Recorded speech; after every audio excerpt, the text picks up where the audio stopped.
Nandito tayo sa talon. Hello, hello.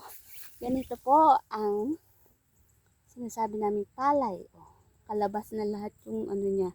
Meron na ding laman. Kaso, milk pa lang. Hindi pa siya matigas. Ay, meron siyang insekto. Ang kalaban dito is yung insektong tinatawag naming dangaw.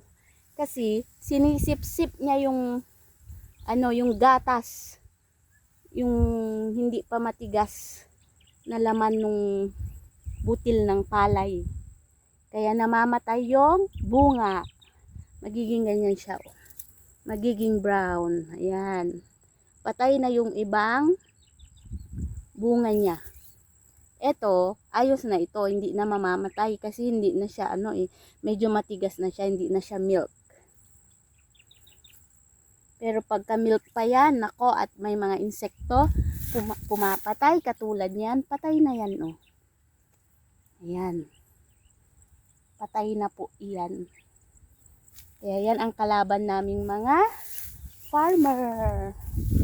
Yan ang hirap ng magsasaka.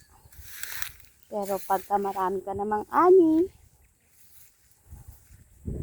masaya naman kami.